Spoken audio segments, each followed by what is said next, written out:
أعوذ بالله من الشيطان الرجيم بسم الله الرحمن الرحيم الحمد لله رب العالمين الرحمن الرحيم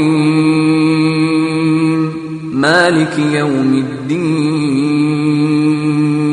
إياك نعبد وإياك نستعين اهدنا الصراط المستقيم صراط الذين أنعمت عليهم غير المغضوب عليهم ولا الضالين.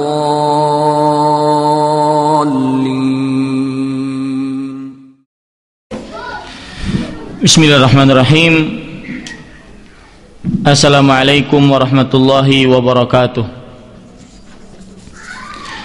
Innal hamdalillah nahmaduhu wa nasta'inuhu wa nastaghfiruh wa na'udzu billahi min shururi anfusina wa sayyiati a'malina. Man yahdihillahu fala mudilla lahu wa man yudlil fala hadiya lahu.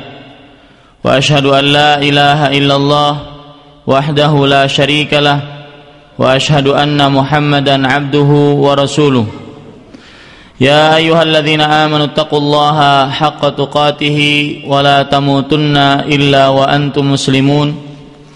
Ya ayyuhan nasu taqu rabbakumul ladzi khalaqakum min nafsin wahidah wa khalaqa minha zawjaha wa batha minhuma rijalan katsiran wa nisaa'a wattaqullaha alladzi tasaaluna bihi wal arham innallaha kana 'alaikum raqiba.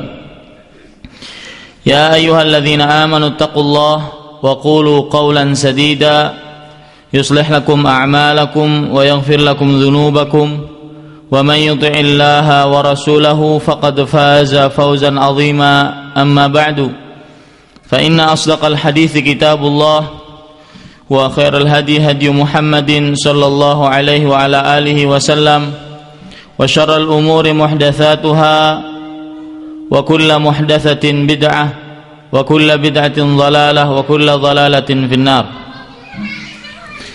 Ibu-ibu yang dimuliakan oleh Allah Subhanahu wa taala, alhamdulillah kita bersyukur pada Allah Subhanahu wa taala yang dengan rahmat-Nya kita bisa kembali duduk bersama untuk kembali mengkaji ilmu-ilmu Islam.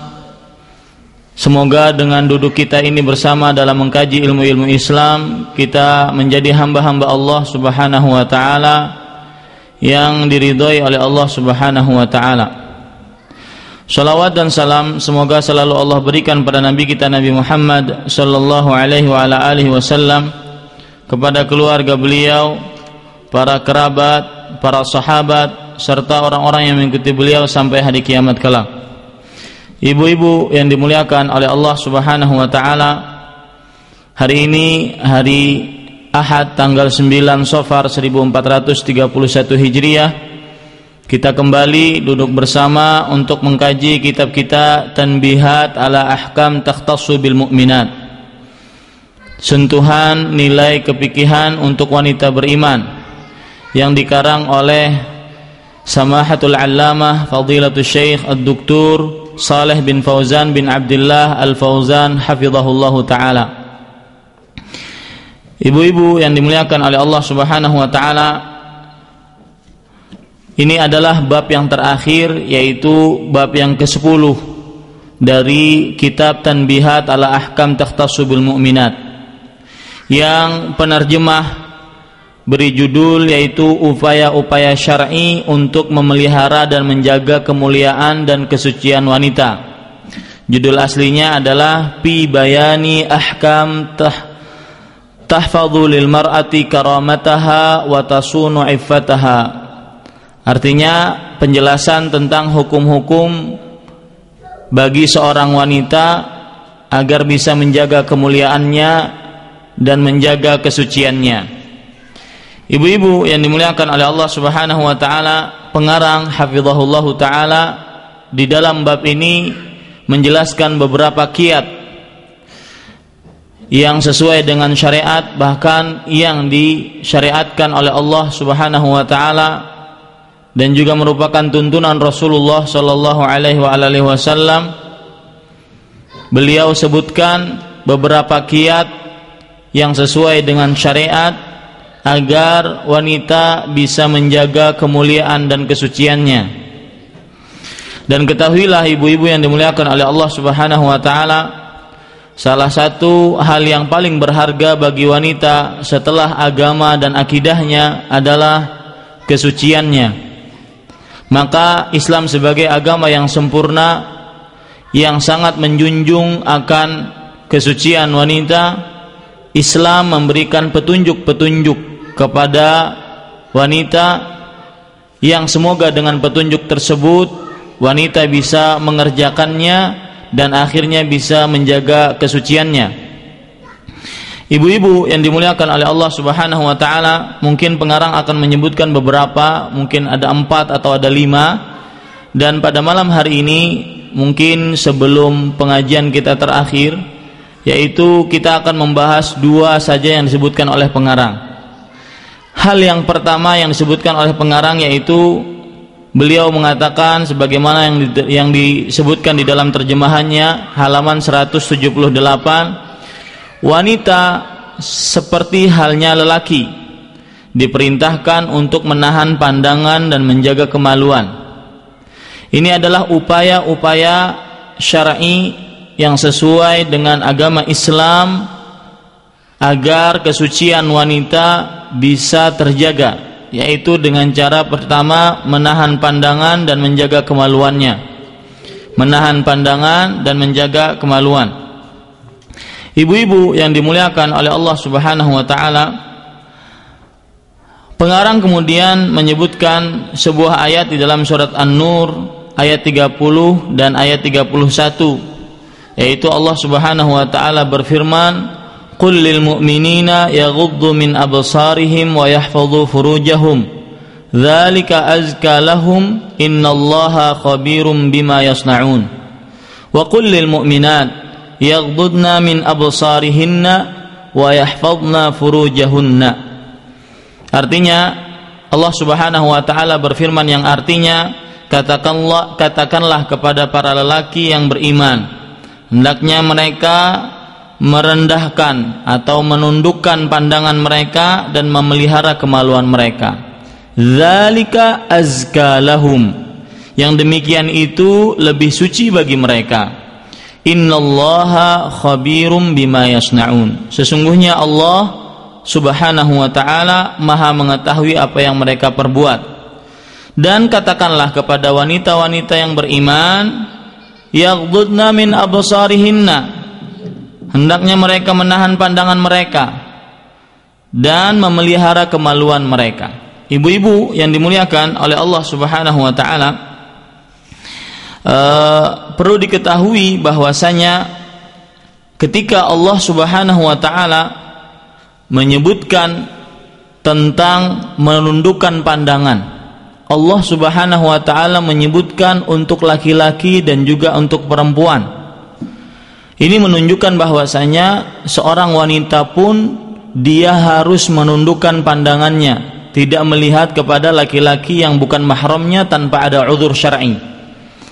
Kemudian ibu-ibu yang dimuliakan oleh Allah Subhanahu wa taala, coba perhatikan kita di sini bahwasanya Allah Subhanahu wa taala menggandengkan perintah untuk menundukkan pandangan dan perintah untuk menjaga kemaluan. Ini ada makna yang tersirat di sini. Allah Subhanahu wa taala menggandengkan antara perintah menundukkan pandangan dan perintah untuk menjaga kemaluan. Kenapa ibu-ibu yang dimuliakan oleh Allah Subhanahu wa taala? Karena ghaddul basar, menundukkan pandangan, adalah jalan, upaya, cara, kiat untuk menjaga kemaluan. Makanya Allah Subhanahu wa taala menyebutkan setelah Allah menggandengkan antara perintah untuk menundukkan pandangan dan antara menjaga kemaluan, Allah berfirman di akhirnya, dzalika azka lahum, yang demikian itu lebih suci bagi mereka. Kemudian perlu diketahui bahwasanya ketika Allah Subhanahu wa taala di dalam surat An-Nur ayat 30 ini, Allah mengakhiri dengan perkataan firman Allah Subhanahu wa taala, innallaha khabirum bima yasnaun. Sesungguhnya Allah Subhanahu wa taala mengetahui terhadap apa yang mereka perbuat. Allah Subhanahu wa taala mengetahui apa yang mereka perbuat. Nah, kenapa Allah Subhanahu wa taala mengakhiri ayat ini dengan bahwasanya Allah Maha mengetahui akan apa yang mereka perbuat? Maka ibu-ibu yang dimuliakan oleh Allah Subhanahu wa taala, sebagian orang kadang-kadang matanya berkhianat. Sebagian orang kadang-kadang matanya dia berkhianat. Bagaimana? Mungkin di hadapan umum dia tidak melihat kepada hal-hal yang diharamkan oleh Allah Subhanahu wa taala. Akan tetapi di hadapan kalau seandainya tidak ada yang melihat dia dan tidak ada yang memperhatikan dia, maka dia melihat kepada hal-hal yang diharamkan oleh Allah Subhanahu wa taala. Makanya Allah mengakhiri ayat surat An-Nur ayat 30 dengan innallaha khabirum bima yasnaun. Sesungguhnya Allah Subhanahu wa taala Maha mengetahui terhadap apa yang mereka perbuat. Dan ini sesuai dengan firman Allah Subhanahu wa taala surat Ghafir ayat 19. Allah Subhanahu wa taala berfirman, "Ya'lamu kha'inatal a'yun wa ma tukhfis sudur." Allah mengetahui mata-mata yang berkhianat dan apa yang disembunyikan di dalam hati.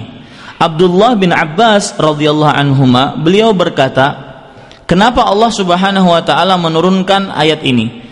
Yaitu surat Al-Ghafir ayat 19. Allah mengetahui mata-mata yang berkhianat dan apa yang disembunyikan di dalam hati. Kata Abdullah bin Abbas, seorang ahli tafsir di generasi sahabat radhiyallahu anhum ajma'in, beliau berkata, huwa rajulu yadkhulu ala ahlil baiti baitahum. Dia adalah seorang laki-laki yang masuk bertamu kepada rumah seseorang. Wa fihimul mar'atul hasna au tamurra bihi. Dan di dalam rumah tersebut ada seorang wanita yang sangat cantik. Dan kadang-kadang wanita tersebut dia berlalu melewati orang-orang yang ada di dalam rumah. Fa idza ghafalu lahadha ilaiha. Kalau seandainya orang-orang yang ada di rumah yang ditamui tidak memperhatikan si tamu yang laki-laki ini, maka dia pun melihat kepada wanita tersebut. Fa idza fatanu ghadda basarahu anha. Kalau seandainya si keluarga yang ditamui ini memperhatikan si laki-laki yang tamu ini, maka dia pura-pura menundukkan pandangannya. Fa idza ghafalu lahadha fa idza fatanu ghadda. Kalau seandainya si keluarga wanita ini tidak lagi memperhatikan si tamu laki-laki ini, dia melihat kepada wanita tersebut. Dan kalau seandainya mereka memperhatikan kepada laki-laki si tamu ini, ya si tamu yang laki-laki ini, maka dia pun pura-pura menundukkan pandangannya. Makanya Allah Subhanahu wa taala mengatakan ya'lamu kha'inatal a'yun wa ma tukhfis sudur. Artinya Allah Subhanahu wa taala mengetahui mata-mata yang berkhianat dan apa yang tersimpan di dalam hati. Seorang syekh besar yaitu Hamud At-Tuwaijiri di dalam kitab beliau As-Sarimul Masyhur, beliau mengatakan, perhatikan perkataan beliau, waqad tada'alat kha'inatal a'yun fi zamanina. Yang di sana itu.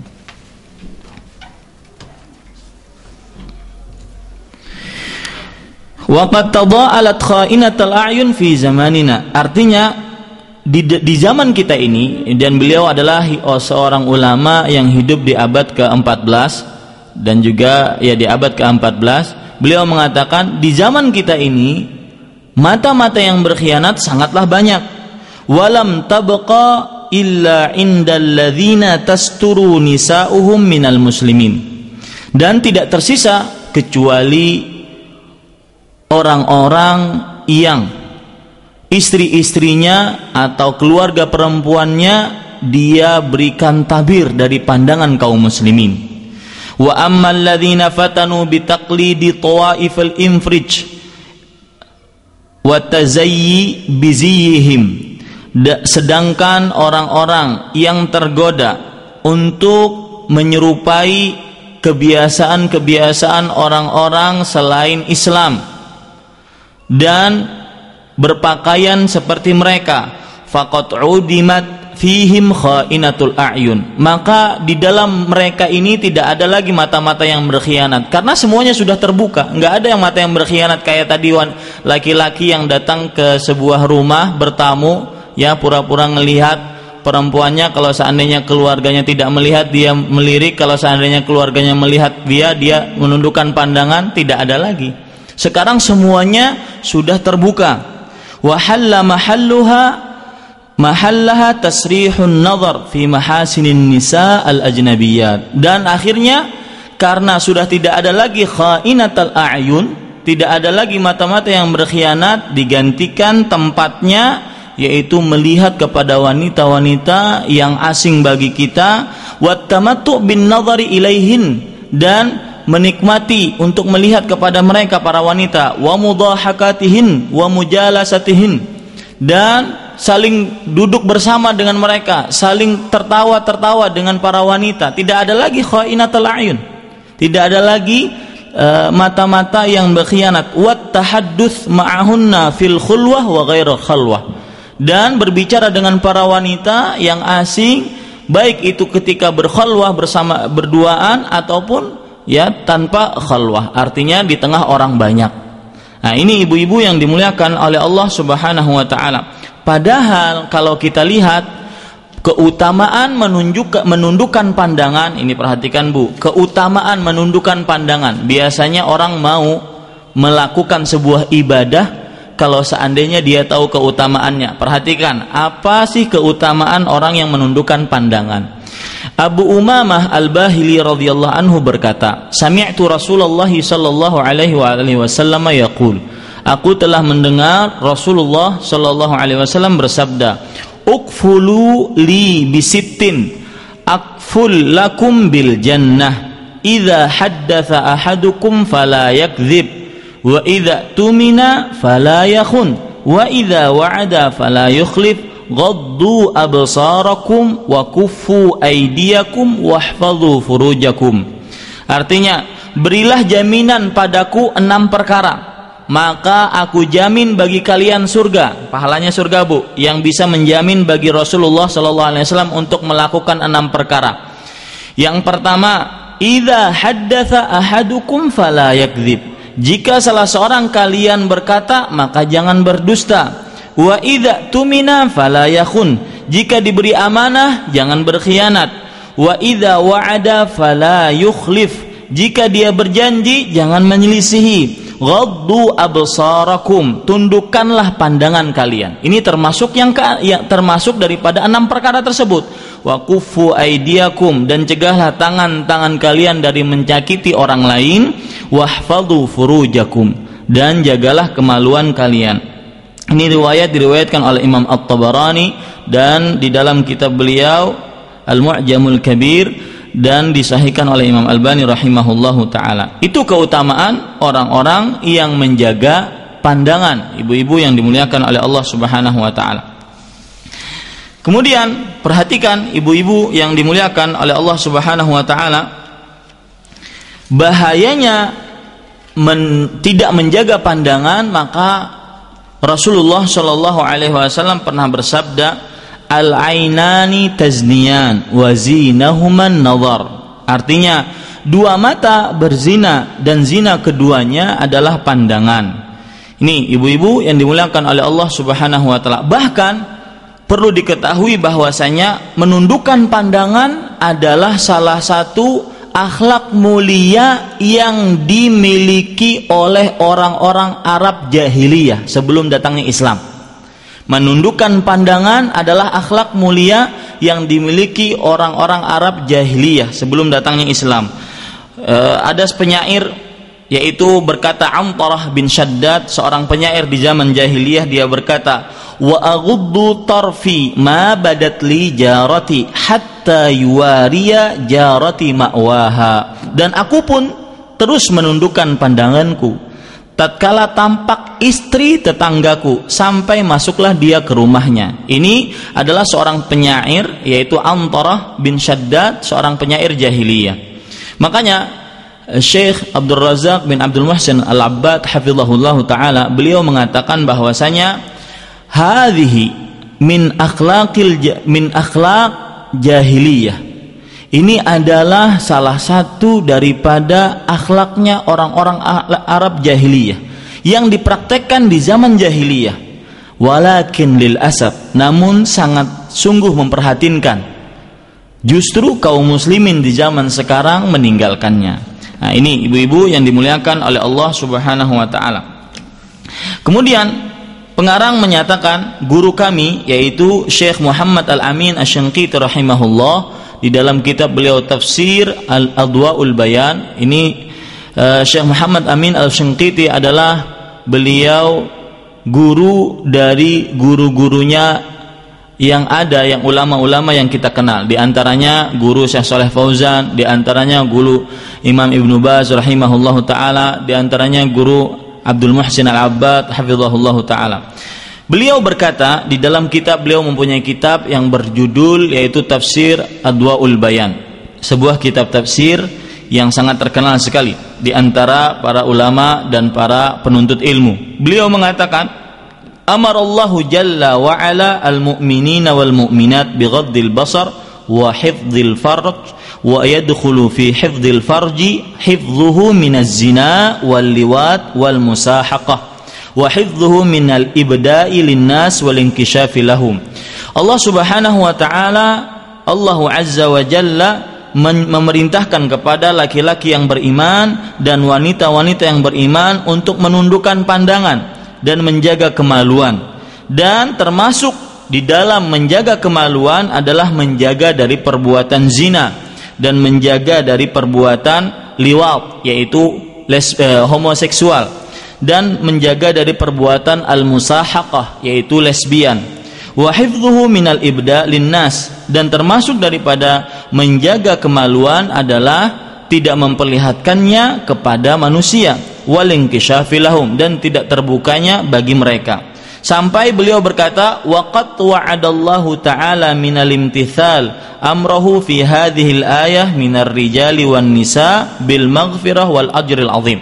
Nah, ini ibu-ibu yang dimuliakan oleh Allah Subhanahu wa taala, perhatikan juga beliau mengatakan, ibu-ibu bisa lihat di makalahnya ya, halaman 179, beliau mengatakan Allah Subhanahu wa taala telah menjanjikan bagi siapa yang mengerjakan perintah ini, baik dari laki-laki ataupun wanita, akan mendapatkan ampunan dan pahala yang sangat agung. Ampunan dan pahala yang sangat agung. Idza umila ma'aha al-khisal al-madhkurah fi suratil Ahzab. Kalau seandainya menundukkan pandangan, menjaga kemaluan juga ditambah dengan sifat-sifat yang disebutkan di dalam surat Al-Ahzab, di dalam surat Al-Ahzab ayat 35. Ini berarti keutamaan menundukkan pandangan, ibu-ibu yang dimuliakan oleh Allah Subhanahu wa taala, adalah keutamaan menundukkan pandangan adalah yaitu mendapatkan ampunan Allah Subhanahu wa taala dan juga mendapatkan pahala yang sangat besar.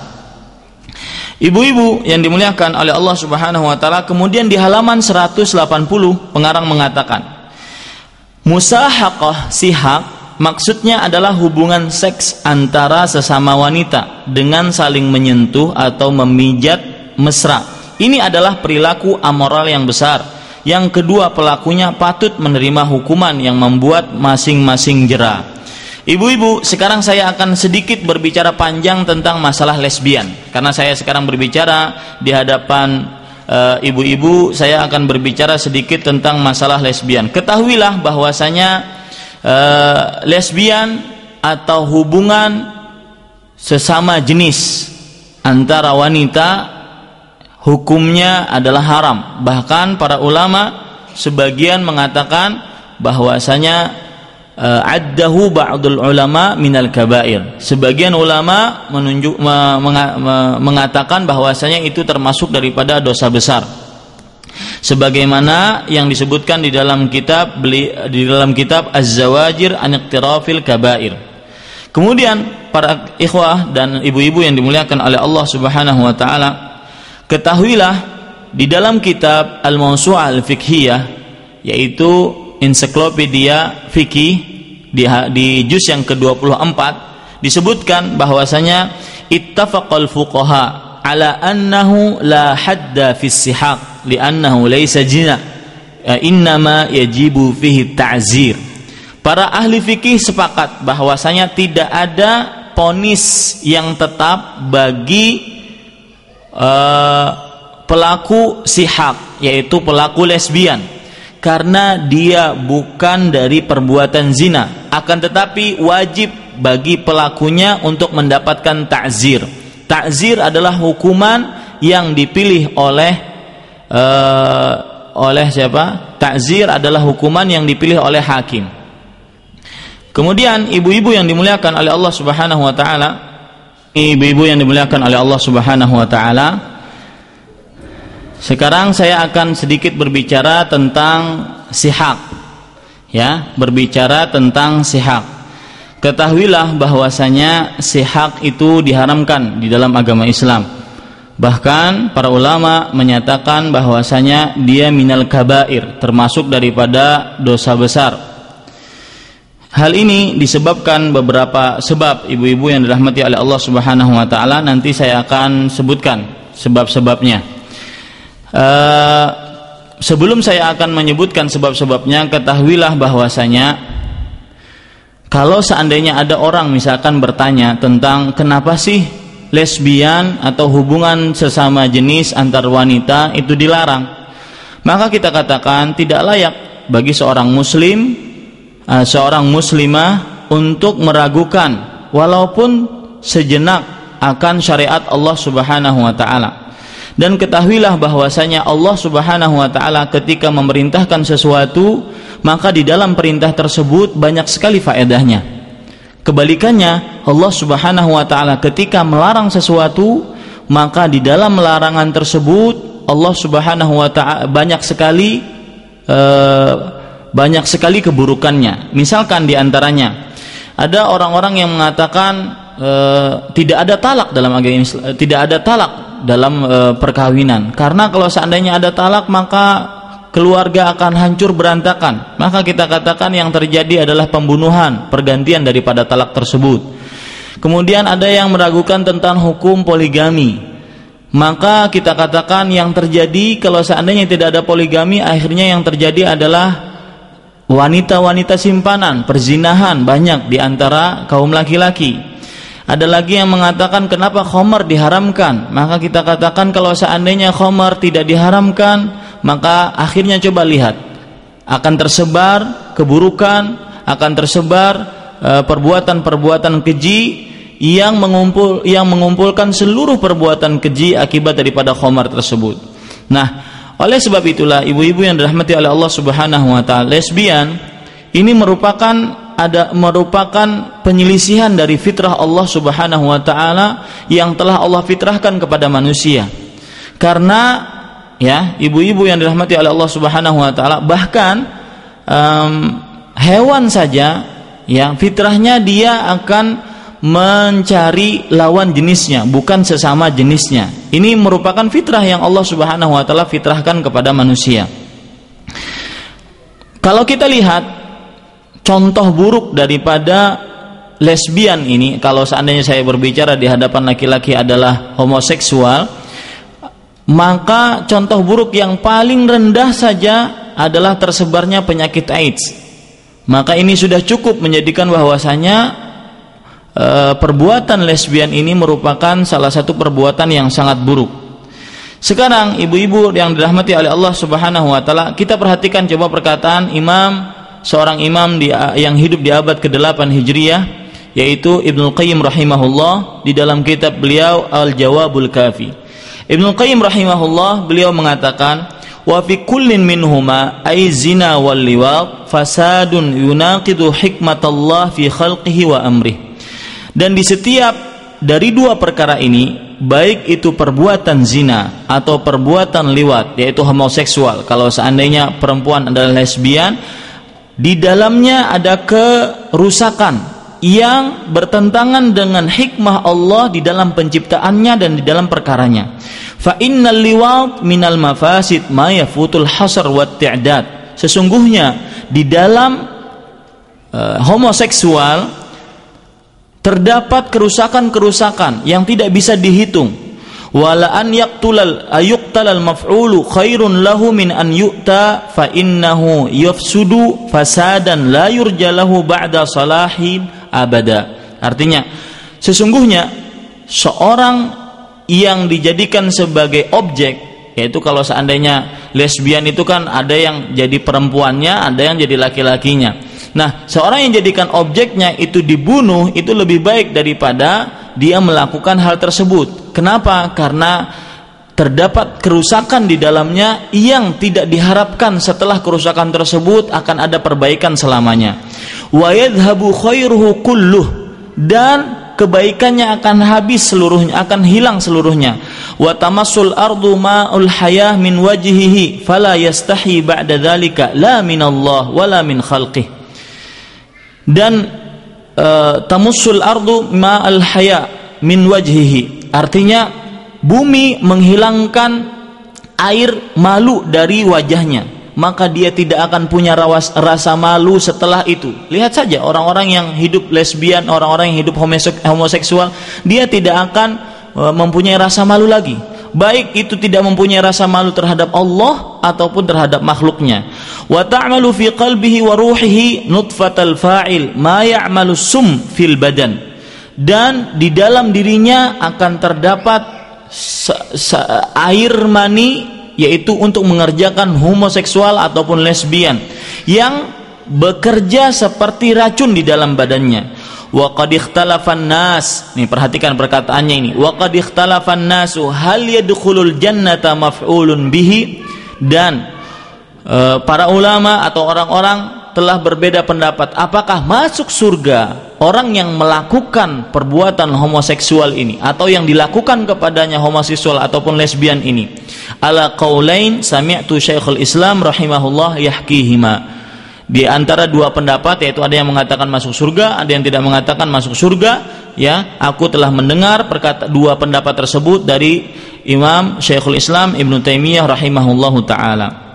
Jadi ibu-ibu yang dirahmati oleh Allah Subhanahu wa taala, bahwasanya orang yang melakukan perbuatan sihak, yaitu lesbian, dan ini biasanya banyak terjadi di lingkungan-lingkungan yang terkumpul sesama jenis dalam waktu yang lama.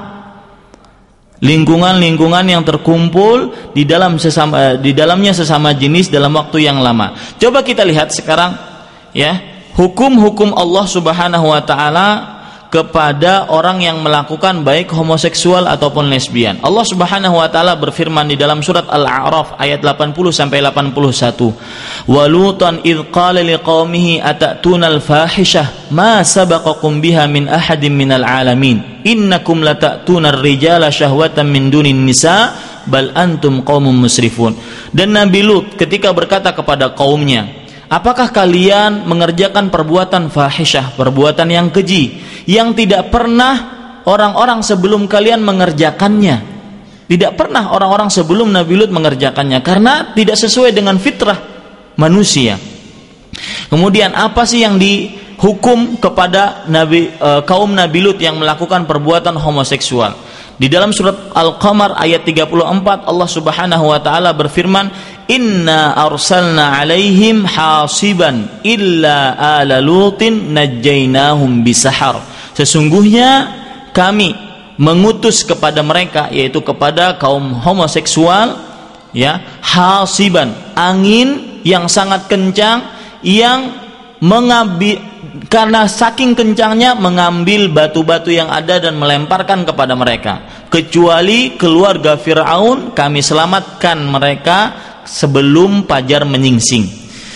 Kemudian ibu-ibu yang dirahmati oleh Allah Subhanahu wa taala, itu hukuman Allah Subhanahu wa taala kepada kaum Nabi Lut yang menyelisih akan fitrah yang telah difitrahkan oleh Allah Subhanahu wa taala kepada manusia. Sekarang bagaimana sih hukuman di dunia? Perhatikan surat An-Nisa ayat 16. Allah Subhanahu wa taala berfirman, "Walladzani ya'tiyaniha minkum fa'adzuhuma fa in taba wa aslaha fa'aridu anhuma innallaha kana tawwaban rahima." Dan dua orang yang melakukan perbuatan itu dari kalian, maka siksalah mereka. Ya.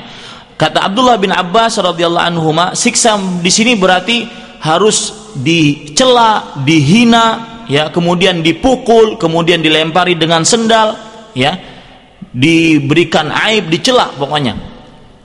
Kata Mujahid rahimahullah, sebagaimana yang disebutkan dalam tafsir Ibnu Katsir rahimahullah, hadhil ayah nazalat fir rajulaini idza fa'ala la yukna ay yusrah wa la yasta'milul kinayah wa ka'annahu yuridul liwat. Artinya ayat ini turun bagi dua orang yang mengerjakan perbuatan homoseksual. Nah, ini ibu-ibu yang dimuliakan oleh Allah Subhanahu wa taala. Sekarang kita lihat, coba perhatikan hadis-hadis Rasulullah sallallahu alaihi wasallam bagi orang-orang yang melakukan perbuatan sesama jenis, baik homoseksual ataupun lesbian. Rasulullah sallallahu alaihi wasallam bersabda dalam sebuah hadis riwayat Tirmidzi dan Ibnu Majah dari sahabat Jabir radhiyallahu anhu, "Inna akhwafa ma akhafu ala ummati amala qaumi Lut." Sesungguhnya yang paling aku takutkan atas umatku adalah perbuatan kaum Nabi Lut. Sekarang ada yang mencanangkan, bahkan menjadikan masyarakat lesbian atau masyarakat homoseksual, bahkan mereka nulis buku indahnya kawin sesama jenis. Ini ibu-ibu subhanahu wa ta'ala. Perhatikan bagaimana hadis Rasulullah sallallahu alaihi wasallam.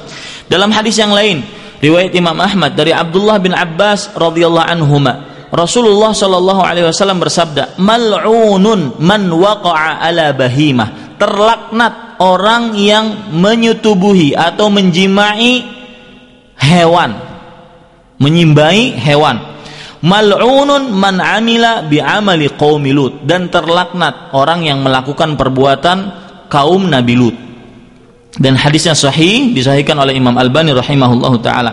Hadis yang lain riwayat Imam Tirmidzi dan yang lainnya dari Abdullah bin Abbas radhiyallahu anhuma, Rasulullah sallallahu alaihi wasallam bersabda, "Man wajadtumuhu ya'malu 'amala qaumi Lut faqtulu al-fa'ila wal maf'ula bih." Barang siapa yang kalian mendapatkan orang yang mengerjakan perbuatan kaum Nabi Lut, maka bunuhlah dua-duanya, baik yang melakukan fa'ilnya, yaitu subjeknya ataupun objeknya, yang berpura-pura jadi suaminya ataupun yang berpura-pura jadi istrinya. Ini ibu-ibu yang dimuliakan oleh Allah Subhanahu wa taala. Perhatikan juga perkataan di dalam kitab yang saya sebutkan barusan tadi, yaitu Al-Mawsu' Al-Fiqhiyah, ensiklopedia fikih, di juz yang ke-24, di situ disebutkan ittafaqal fuqaha ala annahu la hadda fi sihaq.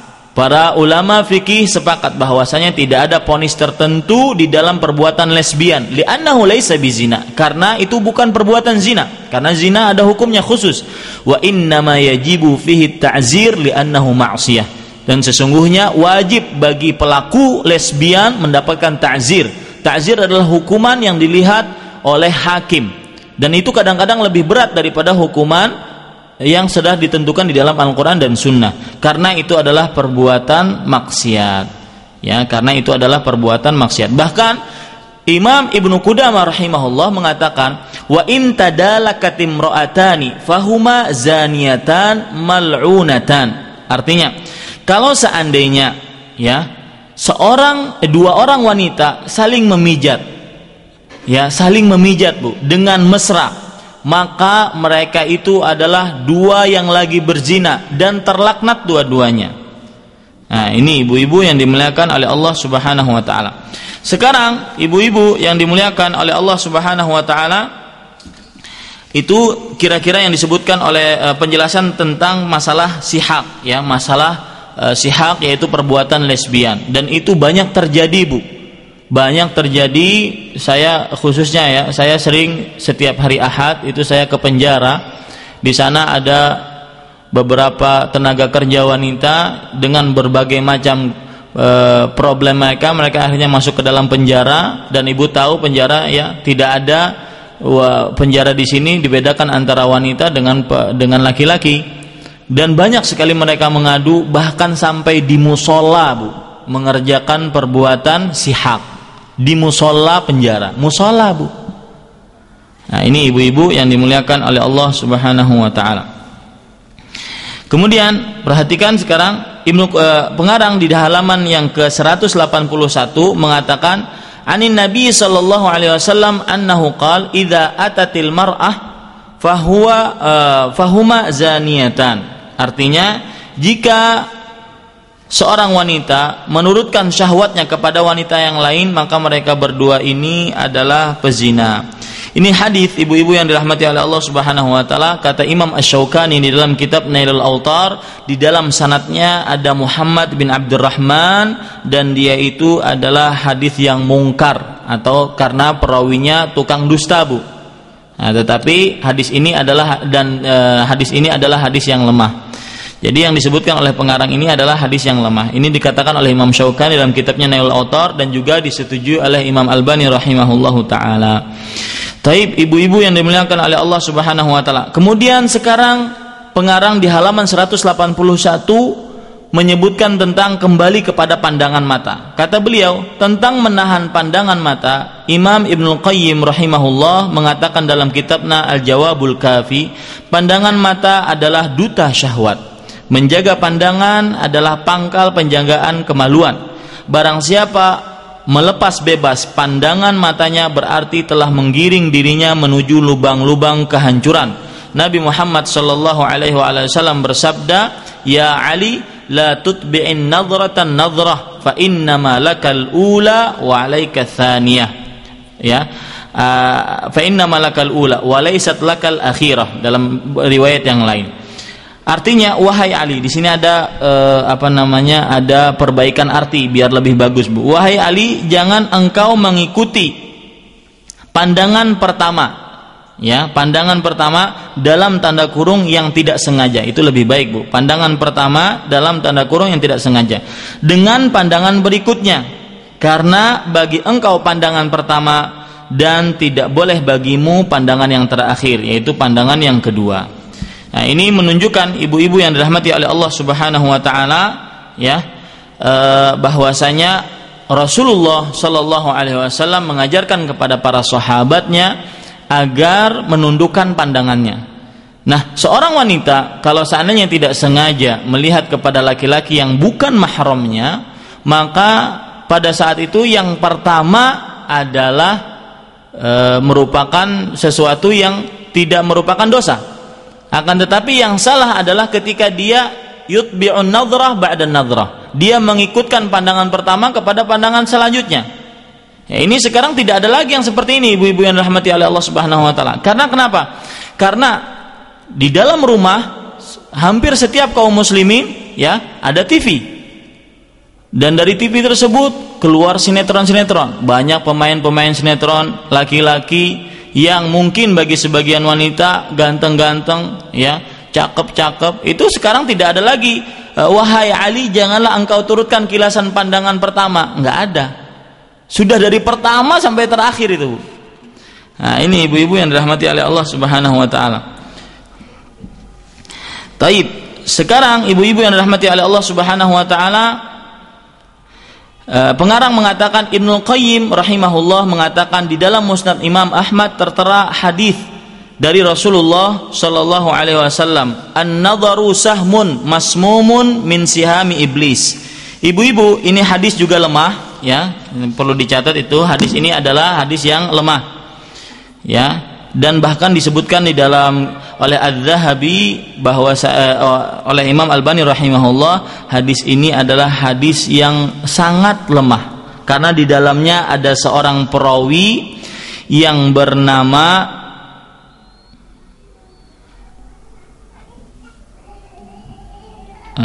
sebentar Bu, ya.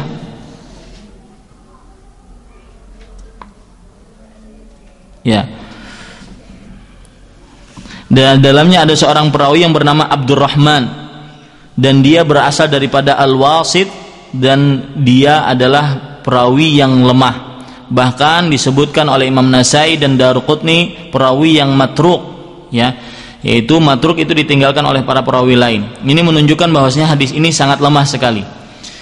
Arti dari hadis ini, pandangan mata itu laksana anak panah yang beracun dari anak-anak panah iblis. Taib, ibu-ibu yang dirahmati oleh Allah Subhanahu wa taala, mungkin ibu bisa membaca selanjutnya tentang pandangan mata. Yang saya ingin ingatkan di sini adalah yang pertama, pengarang ingin menjelaskan kepada kita bahwasanya salah satu cara untuk menjaga kesucian wanita adalah menundukkan pandangan atau menjaga pandangan dan menjaga kemaluan. Dan perlu diperhatikan di sini ibu-ibu yang dirahmati oleh Allah Subhanahu wa taala, terutama bagi ibu-ibu yang suka hidup di dunia maya, ya, yang suka main internet. Perhatikan, termasuk pandangan mata yang diharamkan adalah ketika seseorang main chatting dengan seorang laki-laki, seorang wanita main chatting dengan seorang laki-laki yang dia tidak kenal, dan dengan kamera si ibu bisa melihat dia bisa melihat ibu. Itu termasuk daripada yang dimaksudkan atau yang kita bicarakan sekarang ini. Ataupun kita menerima teman-teman laki-laki, ya, untuk berteman dengan kita dalam situs-situs tertentu, dan dia menempelkan fotonya di sana, kita tahu bagaimana bentuk wajahnya. Itu juga termasuk daripada pandangan yang diharamkan oleh Allah Subhanahu wa taala. Nah, ini ibu-ibu yang dimuliakan oleh Allah Subhanahu wa taala. Ini yang pertama. Sekarang yang kedua. Kata pengarang di halaman 183, di antara sarana untuk menjaga kemaluan adalah menjauh dari mendengar nyanyian dan instrumen musik. Ini salah satu. Sekarang saya akan berbicara panjang tentang masalah musik, ya. Meskipun ibu sering mendengar tentang musik, saya akan lebih membicarakan masalah musik pada malam hari ini, yaitu bahwasanya musik itu bisa sangat berpengaruh bagi seseorang, dan terutama bagi para wanita, sehingga wanita bisa hilang kesuciannya, bisa runtuh kesuciannya gara-gara musik ini.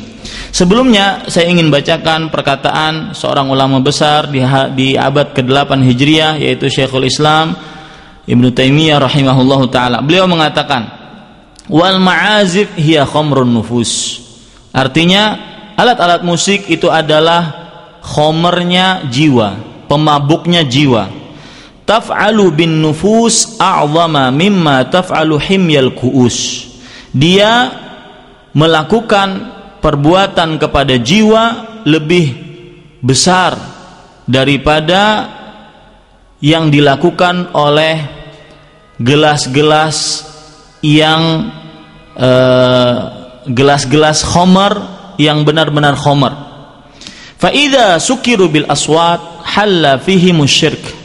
Dan jika mereka sudah mabuk dengan suara-suara, maka masuk ke dalam diri mereka kesyirikan. Wa malu ilal fawahish. Dan mereka akhirnya setelah masuk ke dalam kesyirikan, mereka condong kepada perbuatan keji, kotor, zina, syahwat, lesbian, homoseksual, wa ilal zulm, dan condong juga kepada perbuatan kezaliman. Fayusyrikun wa yaqtuluna an-nafsa allati harramallahu wa yaznun. Maka akhirnya mereka melakukan perbuatan syirik, kemudian membunuh jiwa-jiwa yang diharamkan oleh Allah Subhanahu wa taala, dan berzina. Kemudian beliau mengatakan, wa hadhihi thalathatu mawjudatun katsiran fi ahli sama'il ma'azib. 3 perkara ini, syirik, kemudian membunuh, kemudian berbuat zina, banyak sekali bagi orang-orang yang sering mendengarkan musik-musik. Sekarang kita baca perkataan murid beliau, Imam Ibnu Qayyim rahimahullahu taala, di dalam kitab Ighatsatul Lahfan, bagaimana musik sangat berpengaruh kepada keburukan seseorang. Beliau mengatakan, iyyakum wal ghina. jauhilah kalian dari nyanyian. Fa innahu yunqisul haya, sesungguhnya nyanyian itu menurunkan atau mengurangi sifat malu, mengurangi rasa malu. Wa yazidu fis syahwah, dan menambahkan rasa syahwat, yaitu menambahkan syahwat. Wa yahdimul muru'ah, dan menghancurkan kepribadian. Wa innahu layanubu anil khamri wa yaf'alu ma yaf'alu sukr, dan sesungguhnya dia menggantikan khamar dan melakukan sebagaimana perlakuan khamar. Ini ibu-ibu yang dirahmati oleh Allah Subhanahu wa taala. Maka ibu-ibu lihat sekarang, konser musik mana saja yang tidak pernah tawuran, pasti ada tawurannya. Ya, karena 3 perkara tadi, imma berbuat syirik, imma melakukan perbuatan zalim, melakukan perbuatan kasar, main hantem, ya, atau melakukan perbuatan zina. Nah, sekarang ibu-ibu yang dirahmati oleh Allah Subhanahu wa taala, mungkin sebagian kaum muslimin masih ragu-ragu, apa sih hukum musik? Apa sih hukum musik? Maka ketahuilah, hukum musik haram dengan dalil, yaitu surat Luqman ayat 6. Allah Subhanahu wa taala berfirman, wa minan nasi may yashtari lahwal hadits liyudilla an sabilillah bighairi ilm wa yattakhidhaha huzwa ulaika lahum adzabun muhin. Di antara manusia ada yang membeli lahwal hadits untuk menyesatkan manusia dari jalan Allah tanpa pengetahuan dan menjadikannya sebagai huzwa, yaitu olok-olokan. Ulaika lahum adzabun muhin. Mereka itu akan mendapatkan azab yang sangat menghinakan. Perhatikan perkataan Abdullah bin Mas'ud radhiyallahu anhu. Beliau mengatakan, wallahi alladzi la ilaha illa huwa la ilaha illa ghairuhu huwa al-ghina wa yuraddiduha 3 marrat. Demi Allah, kata Abdullah bin Mas'ud, muridnya Rasulullah sallallahu alaihi wasallam, sahabat Abdullah bin Mas'ud radhiyallahu anhu, beliau mengatakan, demi Allah yang tidak ada sembahan yang berhak disembah selainnya, yang dimaksudkan dengan lahwal hadis adalah al-ghina, yaitu musik. Ini ibu-ibu yang dimuliakan oleh Allah Subhanahu wa taala. Begitu juga Al-Hasan Al-Basri, beliau mengatakan, seorang tabi'i yang meninggal tahun 110 Hijriah, beliau mengatakan, nazalat hadhil ayah fil ghina wal mazamir wa fassara al-ulama anna lahwal hadithi huwa kullu sautin yasuddu anil haq. Artinya, ayat ini, yaitu surat Luqman ayat 6, turun di dalam perkara musik dan alat-alatnya. Dan para ulama menafsirkan lahwal hadis adalah setiap suara yang menghalangi dari kebenaran. Kalau kita lihat hadis-hadis Rasulullah sallallahu alaihi wasallam, banyak sekali. Misalkan sebuah hadis Rasulullah sallallahu alaihi wasallam riwayat Bukhari dari Rasulullah sallallahu alaihi wasallam bersabda, la yakunanna aqwa min ummati aqwamun, sungguh akan benar-benar ada dari umatku bu, orang-orang yastahillunal hirra, yang menghalalkan al-hir.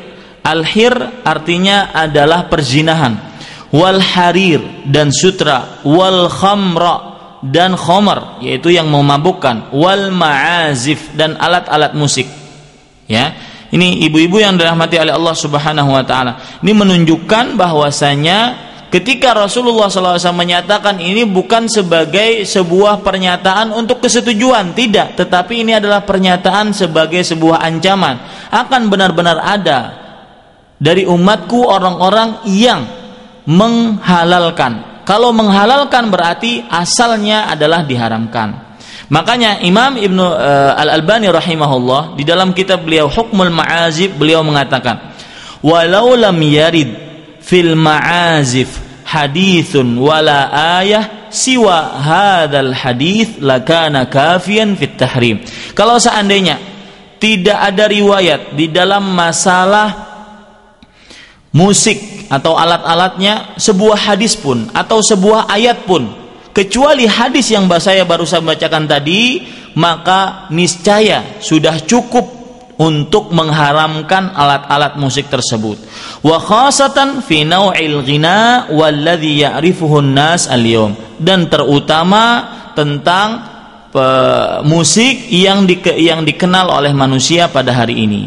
Ini ibu-ibu yang dimuliakan oleh Allah Subhanahu wa taala. Hadis yang lain kalau kita lihat ya sangat mengerikan juga.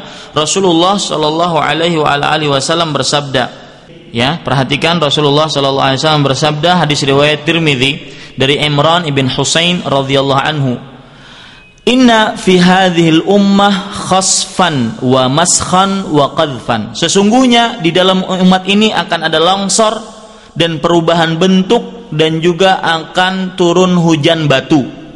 Faqala rajulun minal muslimin.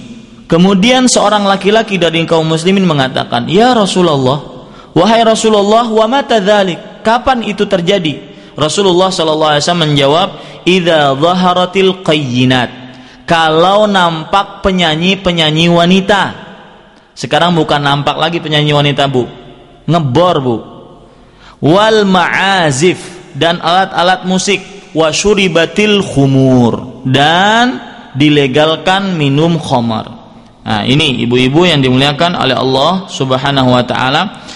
Jadi sudah jelas sekali kalau seandainya kita ingin melihat ya perkataan firman Allah Subhanahu wa taala dan perkataan Rasulullah sallallahu alaihi wasallam yang menunjukkan akan keharaman musik. Jadi tidak ada lagi keraguan di dalamnya. Sedangkan ulama-ulama atau sebagian orang-orang yang menisbatkan dirinya kepada ilmu yang membolehkan musik kalau seandainya dalam batas-batas kewajaran, maka ini sudah menyalahi apa yang disebutkan di dalam Al-Quran dan apa yang diajarkan oleh Rasulullah sallallahu alaihi wasallam kepada para sahabatnya radhiyallahu anhum ajma'in.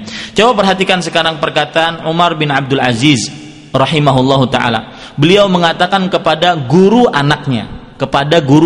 Jadi anaknya itu diperipat oleh seorang guru. Kata Umar bin Abdul Aziz, "Liyakun awwala ma ya'taqiduna min adabika bughdul malahi allati bada'uha minasyaitan wa aqibatuha sukhtur rahman."